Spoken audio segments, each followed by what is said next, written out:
Телеканал Якутия-24 в прямом эфире. Это программа «Итоги дня», в студии Влад Давыдов. Здравствуйте, смотрите сегодня. Проблемы у жителей алмазной столицы. Какие трудности возникли с одним из аварийных домов при решении вопроса переселения мирнинцев? 20 новорожденных в знаковую дату. В День семьи, любви и верности в Якутске в перинатальном центре провели торжественную выписку. День почты. Профессиональный праздник отметили работники почтовой связи. Прошло торжественное мероприятие. И коротко о главном. Обзор новостей и событий Ленского района в конце выпуска.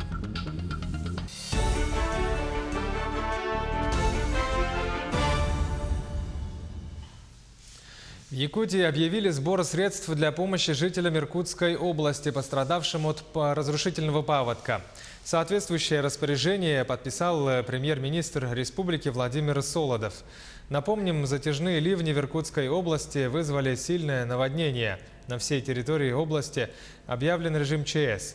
От удара стихии погибли 10 человек. В больницах находится более 150 пострадавших. Всем трудовым коллективам предприятий, организаций и учреждений Якутии рекомендовано принять участие в оказании помощи. Сбор денежных средств продлится до 15 августа текущего года. Также в столице собирают гуманитарную помощь в поддержку населения Иркутской области в виде вещей, продуктов первой необходимости. Билеты на первый поезд со станции Нижний Бестях поступят в продажу в районе 22-23 июля. Билеты можно будет приобрести в ЖД в кассах Якутска и на сайте российских железных дорог.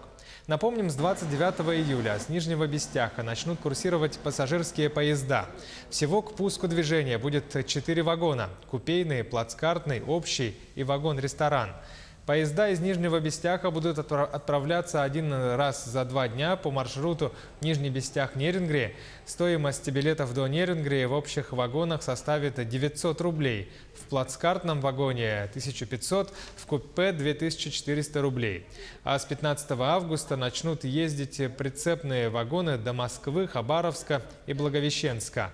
До Москвы, например, можно будет уехать ориентировочно за 7700 рублей в плацкартном вагоне и за 12900 рублей в купе. Время хода, например, по плану от станции Нижний Бестях до Москвы 6,5 суток. Сейчас на данный момент работаем выхода приказа присвоение кодов станций, чтобы вновь построенные станции разъезды вошли в единую разметку сети российской железной дороги. Глава Якутии Айсен Николаев встретился с участниками Международной олимпиады школьников Туймада. Конкурс подходит к завершению. Завтра состоится торжественное закрытие и подведение общих итогов. 3 дня школьники Якутии, регионов России, Румынии, Казахстана, Сингапура, Болгарии, Таджикистана и Ирана выполняли задания по разным предметам – математике, физике, химии и информатике. На встрече с участниками Олимпиады присутствовали учителя руководителя региона Виктор Потапов, учитель физики Республиканского лицея-интерната, и Георгий Захаров, учитель физики Якутской кадетской школы-интерната. Я вообще очень высоко ценю естественно-научное образование. I'm very much holding in a high respect the natural sciences. Я сам закончил физический факультет Московского государственного университета имени Ломоносова. I graduated Moscow State University Physics Department myself. Но так как жизнь на нас ведет по разным путям, в итоге вместо физика стал главой республики. So instead of studying physics and being a physics professor, I became the head of the republic. И здесь я как раз хотел бы еще раз представить моих учителей, Виктора Филипповича и Георгия Again, I would like to introduce my teachers.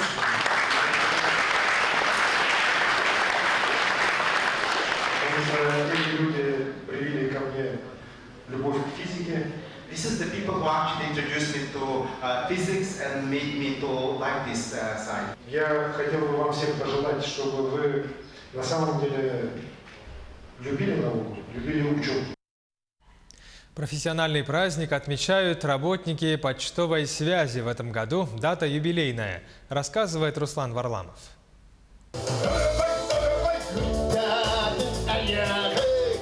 Поздравления, песни, вручение писем благодарности за вклад в развитие социального партнерства сотрудникам организации – все это на торжественном мероприятии в честь Дня почты России. Всех хочется поздравить с этим профессиональным замечательным праздником. Желаю всем добра, мира и любви. С каждым годом все интереснее и интереснее.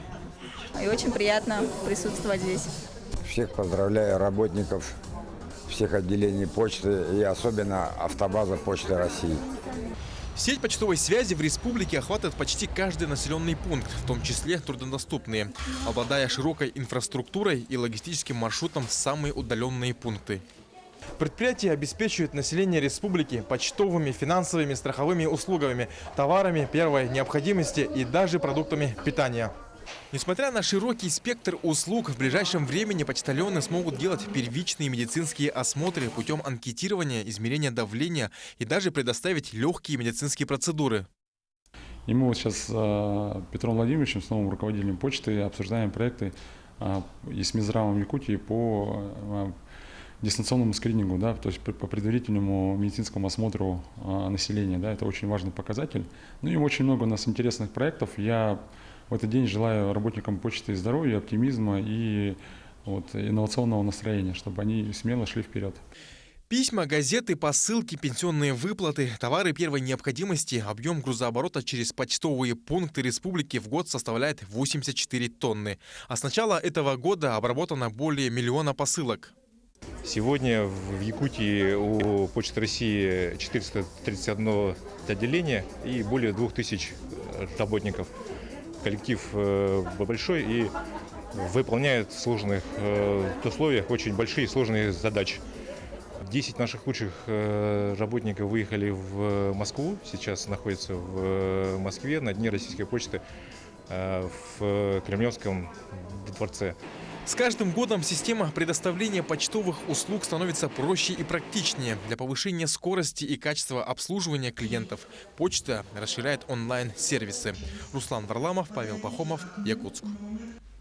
В Хангаласском Улусе в комплексе Ортодойду проходит открытие первого республиканского фестиваля молодежи «Табыс».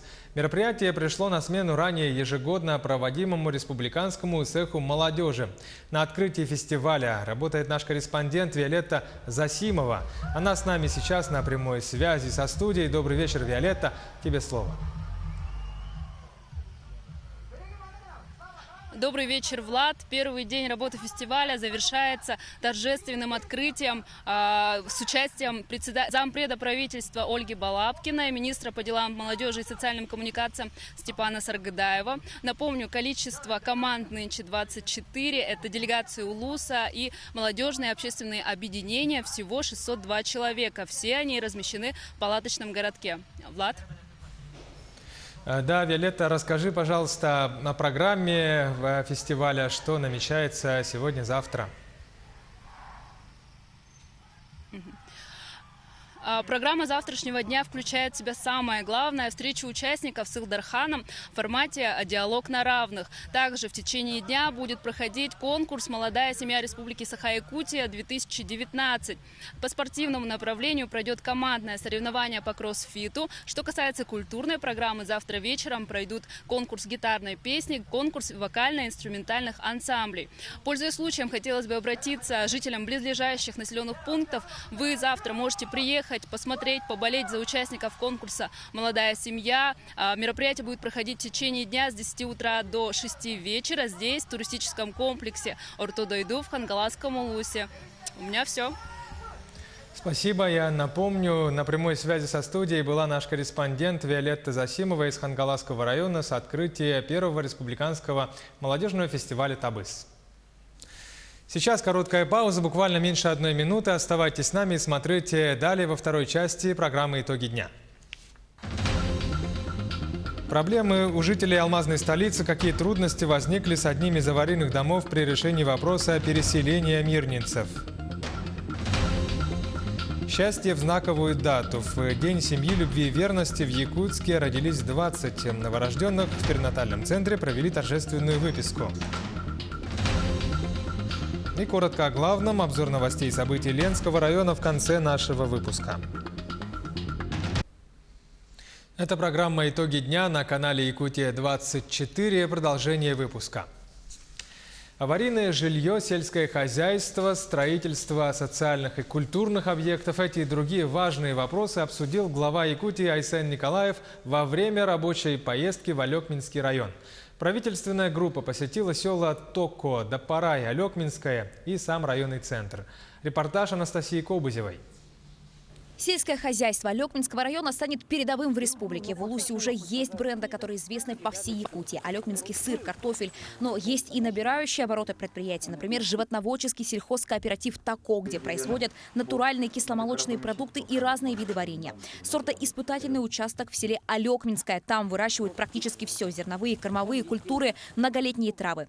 Эти объекты во время рабочей поездки посетил глава республики. У каждого предприятия свои проблемы. Кому нужен новый комбайн, кому логистику наладить. Вопросов много, но решить их можно, а главное – нужно. Я вот сегодня дал ряд поручений в адрес и председателя правительства, курирующего заместителя председателя правительства и Министерства сельского хозяйства для того, чтобы эти вопросы были рассмотрены. И в ближайшее время мы решение здесь уже получили. Причем решение, еще раз говорю, направлено на то, чтобы сельское хозяйство здесь реально показало пример для других районов, как надо сельское хозяйство развивать и добиваться хороших результатов. Еще один важный вопрос для Алекминского района – переселение людей из аварийных домов. В течение 7 лет в Улусе построят 35 тысяч квадратных метров жилья. Это практически в 2 раза больше, чем в предыдущие годы. Только в одном Алекминске до 2020 года построят 2 многоквартирных дома. Совсем скоро это строящееся 4-этажное здание станет новым домом для более чем 130 человек. Всего здесь будет 76 квартир. Как видите, строительство идет полным ходом, отставаний по графику нет. Ключи от новых уютных квартир ждут жители одного из аварийных домов, все в том же Алекминске. Среди них и Ольга Одинцова. Женщина ждет переселения с 2012 года. Рабочая группа осмотрела ветхий дом, изношенность 70%. Первый этаж вообще, люди в воде проживают, сыро очень. По программе вот сказали, что в 2020 году вообще, но тут идет, вроде если получится, то значит в 2019 году, в конце 2019 года. По Алекминскому району я хочу сказать, что работа идет хорошо. То есть дома для переселенцев уже строятся, причем качественные. Видим, что жители из аварийного жилого фонда тоже уже знают, куда кто переезжает, как переезжает. Более того, уже сегодня планируется комплексная застройка на месте сносимых аварийных жилых домов. Это тоже очень важно. В Алекминском районе идет строительство нескольких крупных культурных и спортивных объектов. В их числе этнографический комплекс. Именно здесь в следующем году пройдет республиканский Сэ-Халанхо. Этим летом в местности прошел районный праздник лета, а сразу после вновь начались строительные работы. Сделать нужно еще многое.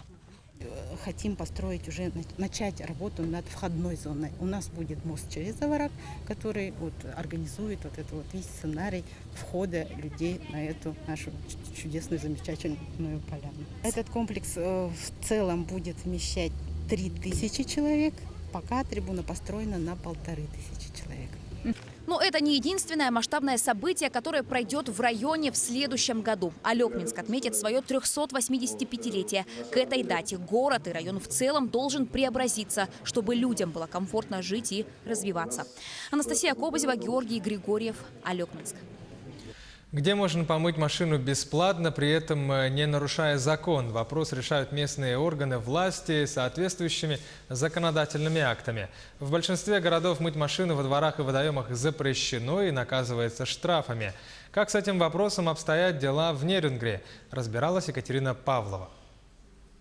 Раздумывая над тем, где можно помыть свою любимую машину и сэкономить финансы, многие автолюбители приезжают на общественные пляжи и водоемы, несмотря на то, что это запрещено на законодательном уровне. Точно так же, как владелец машины беспокоится о сохранности покрытия кузова, закон защищает чистоту окружающей среды и требует соблюдения определенных правил. Нарушение этих правил влечет за собой наказание – штраф. Мойка запрещена в водоохранных зонах, то есть это водоохранная зона ручьев, рек, озер, то есть непосредственной близости от водного объекта, чтобы исключить от попадания вот этих загрязнений в водный объект. За данное нарушение предусмотрено административное наказание в соответствии с КоАПом в виде административного штрафа размере от 1500 до 2000 рублей. Чтобы как следует вымыть автомобиль и удалить с поверхности кузова, днища и колес накопившийся слой грязи, водителю требуется много воды и специальные моющие средства. Автомобильная химия действует щадяще на покрытие кузова и другие детали, но вредна для окружающей среды. Помимо грязи с авто также смываются частицы нефтепродуктов. Все это стекает в воду и впитывается в землю. Плохо, потому что в любом случае в речках купаются люди и вообще загрязнение окружающей среды. Это и говорится о культуре населения, автоводителей. Есть специально отведенные места, автомойки. Или купили хотя бы вот эту штуку, мини-автомойку. Плохо отношусь. Нужно мыть в гараже, нужно мыть в автомойках. А если нет автомоек, нужно их сделать. А это нужно обратиться куда? Яна? Туда. В эту организацию, чтобы они открыли автомойку, чтобы люди не мыли машины в речках. Автолюбители отмечают, что наличие платных услуг подразумевает необходимость существования альтернативы. Помимо платных автомоек, в населенном пункте должна быть площадка или автомойка, оборудованная по закону, на которой каждый автовладелец может мыть свой автомобиль бесплатно, за исключением оплаты за пользование водой и спецоборудованием. Пойму, где нам мыть машину? Если мойка другой раз забита, не работает она. В очередь там постоянно. Как и нам, водителям, как профессионалы, когда нам мыть машину, когда? Не знаю, можно, конечно, мыть там. Это ж как бы шампунь просто, не знаю. Так, конечно, на кооперативах граждан желательно, чтобы не загрязнять речки. Есть специальные автомойки и все остальное, но их не так уж много. И, например, если я живу в Чульмане, какая там автомойка? У нас там автомоек нету. Когда ехать в город мыться, а потом проехать обратно, такой же грязный. Если дорога, машины же, по идее, поэтому я дома из ведра мою и все. Есть гараж, есть мойка, я не знаю, есть вообще сухая очистка машины, специальные средства продаются. Я категорически против, чтобы на речках были машины. Я допустим, мою или в луже где-нибудь в лесу, или в гараже мою. Отдельно такого правонарушения, как мойка автомобиля в речке, нет, но это действие попадает под нарушение санитарных норм на берегах водоемов. Согласно законодательству, мыть самостоятельно машину нужно на специально отведенной территории, там, где есть канализационный сток с системой фильтрации и организован подвод проточной воды. То есть использованная вода не должна попадать в почву и общие водостоки неочищенной. Екатерина Павлова, Татьяна Дебривна, Захар Головин, Нерюнгри. В кратчайшие сроки переселить жителей аварийного дома – таков был указ главы республики весной в ходе визита в Мирный. С какими проблемами после этого столкнулись жильцы и местные власти при выполнении данного указа? Репортаж Мариферины Алексеевой. В центре города Мирного красуется деревянный дом, который вот-вот рухнет. Здание расположено по улице Аюнского, 33А. Эксплуатируется с 1973 года. В строении провалились полы, покосились стены. В общежитии нет водоотвода. Вся жидкость сливается под дом. Из-за этого образовалась огромная яма-лужа. Зловонный запах здесь стоит круглогодично. Дом признали аварийным в конце 2017 года. Таким образом, он не вошел в программу переселения с ветхого и аварийного жилья. Тогда власти города организовали включение этого дома и еще 8 ветхих домов города в вспомогательную программу акционерной компании «Алроса». Эта программа действует с 2012 года. В ее рамках произвелось расселение 20 ветхих домов. Компания «Алроса» дала соглашение на включение в региональную программу. Единственное «но» – расселение предусматривалось в ближайшие 3 года, после того, как построится новый предусмотренный для переселения дом. Весной этого года аварийный объект посетил глава Якутии Айсен Николаев. Осмотрев дом, Илдархан дал поручение в срочном порядке расселить жителей в кратчайшие сроки во вторичное жилье. И мы включили туда строчку, это переселение, вот как раз такие приобретения квартир для переселения людей из Аюнского 33А. Это соглашение сейчас находится в стадии подписания в компании «Алроса». И как только оно подпишется, будут выделяться денежные средства. Только после этого открываются лимиты, и мы начинаем покупать квартиры. На данный момент администрация города работает над заключением контракта на независимую оценку, после чего жителям предложат получить выкупную стоимость квартиры. Если собственники откажутся от денег, им будет предложено жилье. Исходя от того, что в каменных домах нет квартир такой же квадратуры, как комнаты в общежитии, жителям предложено соглашение. А понимая, что если там у людей 12 квадрат, извините меня, а есть и 9,5 квадрат, мы будем предлагать людям подписать с нами уже сейчас соглашение о том, что они готовы оплатить, согласно законодательству жилищному, разницу в стоимости приобретаемого жилья и оцененного их жилья. И если человек подпишет такое соглашение, значит, мы будем покупать жилье. Другого закон не предусматривает. Либо, значит, вернусь в начало, это выкупная стоимость. Но, конечно, деньги там очень небольшие. Николай Резник больше года лежал не вставая. Рассказывает, что упал с гнившей шатающейся лестницы. Сейчас пенсионер с трудом передвигается. Переселение в новую квартиру гораздо облегчило передвижение. Но доплатить за долгожданное новое жилье возможности нет. С пенсии много наплатишь. На хлеб не хватает. Он хлеба купил и булочку 500 рублей. Вот, и какая им доплата. Пол проваливается, а меня ходит за стенкой держуся. Что это такое? Они придут, посмотрят и уйдут, и все. А я как жил, так и живу, спотыкаюсь. Я считаю, что мы уже давно оплатили эти квадратные метры, которые нам дадут, нашей квартплатой, с лихвой. За трешку, самое большое зимой, когда кругом свет горит круглые сутки, 1600 платят, а мы каждый месяц по 4000 за 18 квадратов. Жильцы в растерянности. Дело по переселению продвигается очень медленно. Где им придется провести предстоящую зиму и как поступить тем, кто не может внести дополнительные средства на приобретение новой квартиры. Эти и многие другие вопросы жители зададут на ближайшем слушании. А мы будем следить за событиями. Марфирина Алексеева, Артем Алексеев, Мирный. Якутия лидирует по доступности медпомощи среди регионов Дальнего Востока. Второе место занимает Чукотка. Нижние строчки рейтинга занимают Забайкалье, Камчатка и Еврейская автономная область. 20 новорожденных появились на свет в День семьи, любви и верности в Якутске. Из них 7 мальчиков и 13 девочек. Сегодня в перинатальном центре прошла торжественная выписка. Поздравить новоиспеченных родителей приехали друзья и родственники. Кроме этого, в мероприятии приняли участие представители Минздрава и других ведомств, которые подарили родителям необходимые вещи по уходу за детьми, а также дали рекомендации, пожелали успехов в воспитании детей. Наш Максимка родился 8 числа, в праздничный день. Надеюсь, это еще больше укрепит нашу семью. Все-таки большое событие в большой день. Про перинатальный центр я могу сказать только хорошее. То есть врачи здесь замечательные, очень квалифицированные, очень профессионалы. Это сразу видно, сразу чувствуется.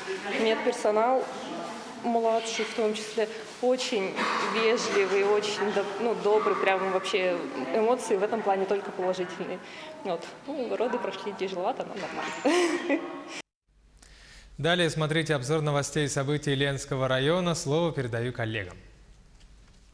Добрый вечер, коллеги. О важных событиях Ленского района смотрите в материалах наших корреспондентов.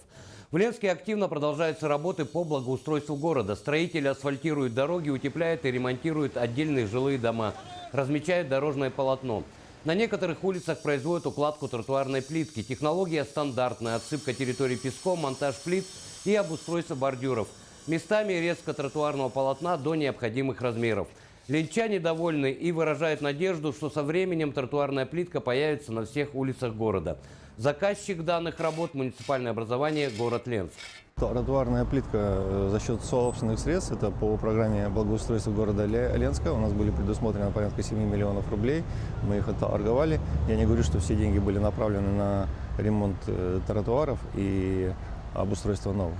Но, скажем так, 3,5 миллиона мы направили на ремонт и обустройство тротуаров, и эти работы сегодня выполняются.